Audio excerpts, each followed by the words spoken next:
So, ito na yung pinalit natin na replacement. Mababang uri lang to. 200 lang. Papalitan ko to soon. Ito yung original. Okay, parehas lang ito sa Ford Links. Ito yung sinasabi ko na may sunog. Ayun, oh. Okay, so let's see.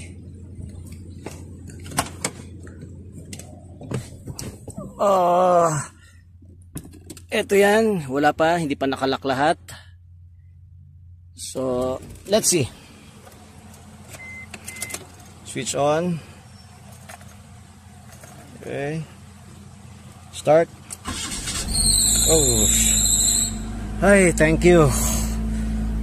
Thank you. Thank you. Oh, man.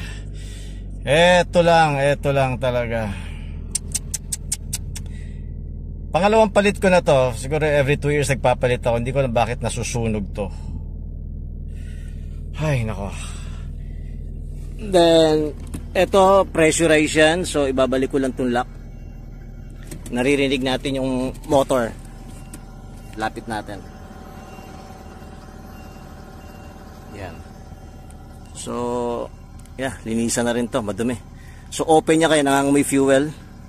Ilalak na natin. Okay, good.